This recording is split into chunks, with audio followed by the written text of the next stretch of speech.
On today's episode of What's Going On in Shayna's Comments section, say no more. Say no more. Let us discuss. So this commenter, I can't remember the video that this is under, full disclosure, but this commenter is asking for me to please make a video about differentiating the sensation of anxiety and intuition. I got you. So I'm going to break up this video into 3 different sections, and I made a couple of notes so that way my neurodivergence doesn't get the better of me.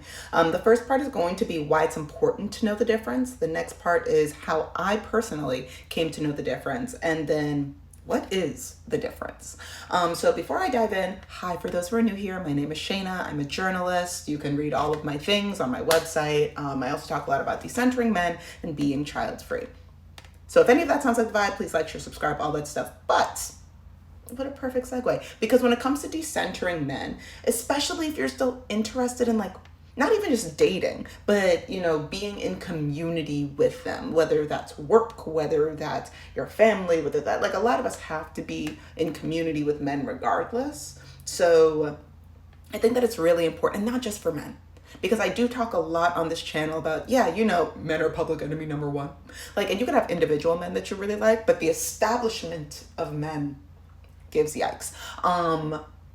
But while that is true, because women can subscribe to the patriarchy. There are women that can be misogynists. There are women that are pick-me's so being able to identify who's a friend, who's a foe, via your intuition. What situation is good for me? What situation is bad for me? Via your intuition will definitely help for you to align your steps with who you choose to be in community with, who you choose to be in relationship with, and what kind of life you naturally, organically want to lead for yourself, and what the universe is opening up towards you.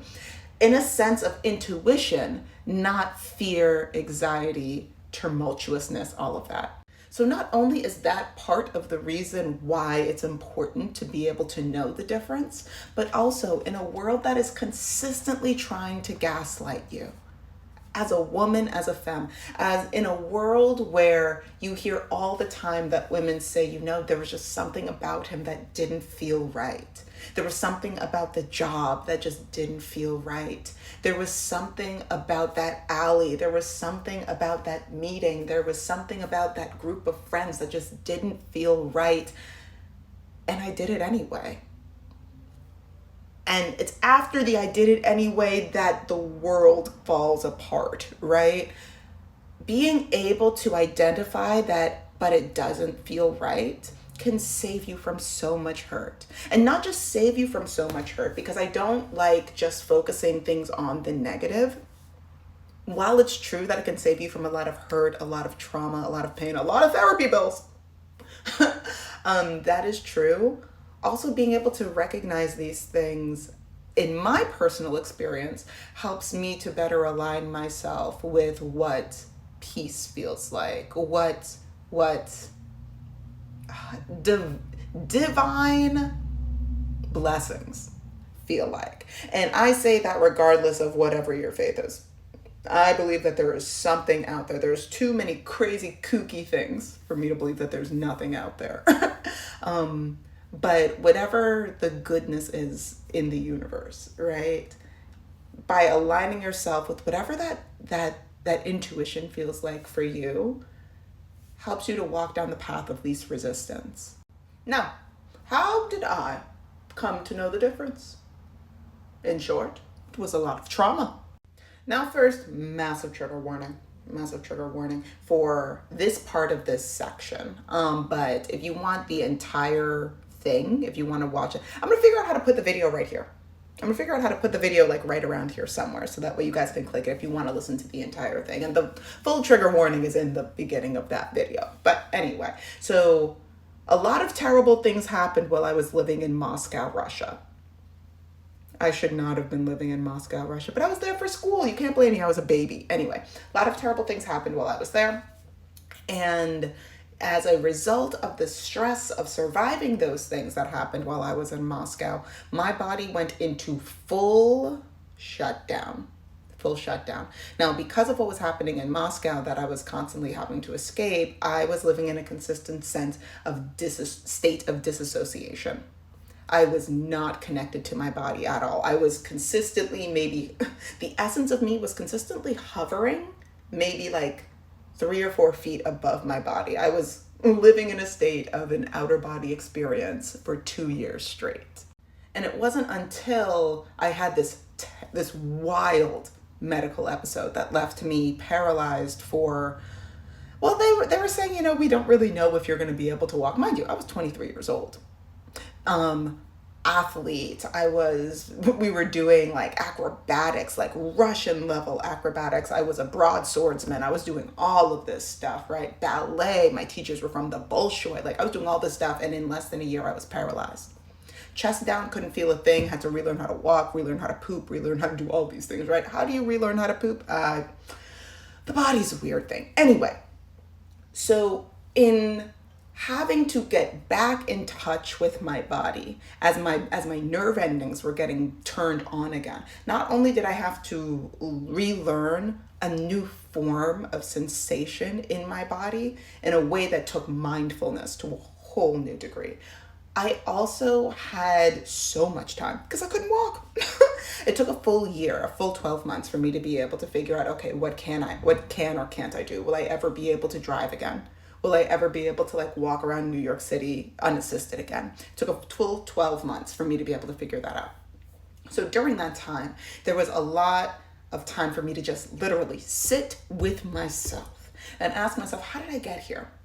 How did I get here? And then I got to, in reprocessing the sensation throughout my body, reprocess the sensations that I felt when I was in Moscow, reprocess the sensations that I felt before that, and how in diminishing the sense of intuition that I consistently had that voice pinging saying, don't trust them, don't go there, run now. I consistently had that going off, but then I gaslit myself and saying, just calm down, Shayna. Don't be dramatic. You're fine. Everything's fine. And then nothing was ever fine. Nothing was ever fine. So I had to process that within myself, forgive myself for not listening to myself. And then the next level of that was saying, oh, what was that thing? Because now I got anxiety. I mean, I'm not an anxious person naturally. I have situational anxiety, which I think everybody has. Different situations can make somebody anxious. So with that, I was like, okay, now I have PTSD, which creates a sense of anxiety and fear in a plethora of situations that may or may not be dangerous. How do I differentiate between my PTSD acting up and my intuition telling me the truth? And now let's talk about what is the difference. What is the difference? And how to discover what that difference is for you. I think that for me, therapy was very helpful. Very helpful. Now, I'm not going to recommend like cognitive, like talk therapy. I think it's like cognitive behavioral therapy, or I think those are the synonymous to talk therapy. I'm not going to recommend that for everybody because there's a lot of people that I intellectualize my feelings. So I have to talk through my feelings to be able to identify whatever the feeling is. So I think that talk therapy works great for me. But there are people that can talk themselves into and out of an experience. It's giving Gemini. It's literally every Gemini that I've ever met. And I'm not saying like it's only for Geminis, but you're picking up what I'm putting down, right? So I think that being able to identify what kind of therapy would be best for you, so that way you could start to identify what those feelings are, would be very helpful. For me, it was talk therapy. So I had to talk through the difference in sensation in my body as I was reacclimating to my body. I did this talk therapy as my nerves were turning back on. Mind you, if you've ever had nerve damage, it is a long and painful experience. Wasn't so much pain for like a full year. Well, actually, I wasn't paid for a full year. I was in pain for like a full 10 months because those first 2 months, I couldn't feel anything. I was like, ew. No, I couldn't feel anything for 4 months. Anyway, back on track. So I think that being able to talk it through while I was reacclimating to my body deepened the experience of being able to tell the difference for me. which I think might be why I'm able to articulate this in a way that, let me know if this makes sense. Please let me know if this makes sense. So for me, anxiety lives in the brain, lives in the head area. Intuition is in the gut, and it can bounce up to the heart, but it lives in the gut. What does this mean? Those kinds of racing thoughts, that kind of almost like headache, where the fear feels so loud up here, where it's like, oh my gosh, and then this is gonna happen, and then this is gonna happen, and oh my gosh, if I do that, then what about this? And da-da-da. Like that is anxiety for me, because it's just this constant racing of thoughts that's not settled in my body. I'm also a very big believer in I am the physical manifestation of all of my ancestors. And my ancestors live in my entire body, not just in my head. And my ancestors, because I am the survivor of a long line of people that have been actively persecuted, people that the world did not want to exist. I have clearly a lot of Black ancestors, and I also do have Native ancestry from the Caribbean. I am a culmination of all of those survivors, and all of the cellular intuition that they have has been passed down through me. And that does not come in the form of racing thoughts. That comes in the form of my gut. Now, the gut holds, for those who don't know, the emotions are created in the gut. Actually, let me pull up a study to really bring this together. According to this study right here at Northwestern Medicine, 90% of your dopamine and serotonin is produced in your gut, along with these other very important neurotransmitters, right? I'll dive into more of what those are, but let's read a little bit more about the study first. In section 6 of the study, your gut is central to your nervous system. There are approximately 100 million nerve cells lining your gastrointestinal tract, making up the enteric nervous system and ENS, and primarily governing digestion.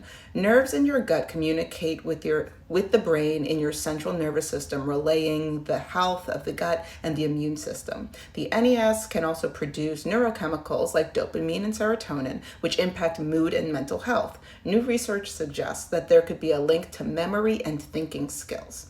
In fact, the NES is so significant that many physicians refer to the gut as a second brain. So when people say, oh my God, I feel this in my gut, or it's a gut feeling, science backs this up. Section 7, your gut really does have feelings. Gut feelings are totally real.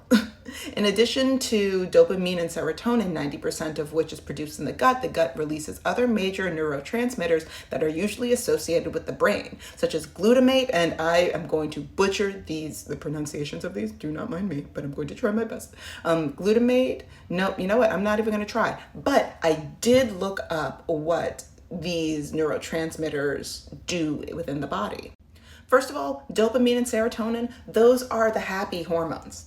Those are the things that make you feel joy. Those are the things that make you feel peace. And in my brain, peace is the next level up from just joy. You need joy without peace is just happiness. Happiness can come and go. You need peace to experience joy, and I think you do need joy to experience peace. Let me know if that makes sense. For right now, I'm gonna talk about, where are you? I'm gonna talk about this guy right here. So one of the things that chemical compound does within the body is that it affects the adrenal glands, right? Shoots it right up to the brain and says, fight, flight, do something, right? Now, the brain takes that chemical and does something with it. The gut just helps to produce it. Why do I think that this is important to keep in mind as we recognize that 90% of the joy hormones are created within the gut? I feel like the gut is the embodiment of the full human expression, full human spirit. But the majority of which it's supposed to be is supposed to be based in joy and peace, right? So what does this have to do with the differentiation between anxiety and and intuition. With everything that I've said about me coming to an understanding about my ancestors and then the medical background of the gut, intuition to me is a quiet, solid knowing. It's not loud, it's not rambunctious, it's not something that pings you back and forth. It is a still whisper that is loud, that it's like a whisper in an echo chamber. It's a trust them. And then that quiet trust them could ping up to the brain and go, oh my God, but like, should I trust them? I mean, the last time that happened, I mean, I don't really know, because like 3 times ago, and you know what, maybe I just shouldn't have friends for a reason. Maybe everybody hates me. Maybe they hate me. Oh my God, they trust them. Do you hear the difference between that? And being able to identify the positives of intuition is going to be the scariest part for people that have experienced major traumas in their life. Because the run now, that you're like, say less, I'm out of here. But you love them. They're a good friend. Take the job offer. That's going to be hard. That's going to be hard, and that's going to take practice. And it's okay. You don't have to get it right on the first time. But for me, being able to identify what those two things feel like and the difference between them has helped me to make better decisions in who and what I interact with moving forward. So let me know your thoughts. Do you agree? Do you disagree? How does like intuition versus anxiety feel like to you? Let's discuss in the comments. Don't forget to like, share, subscribe, all of that good stuff. If anything that I said really resonated, or it's something that you feel like you could take with you or share with somebody, I would really appreciate a super thanks. I also said this a while ago, and I'm working on making a membership. It's just really hard because I'm not a full-time YouTuber. Maybe one day, if you guys could help me out with that, that would be great. Not with like the super things, but like, I don't know what it's going to take for me to be a full-time YouTuber. I mean, like, it's just going to have to pay my bills. Anyway, that is all for now. And yeah, let me know your thoughts. All right, bye.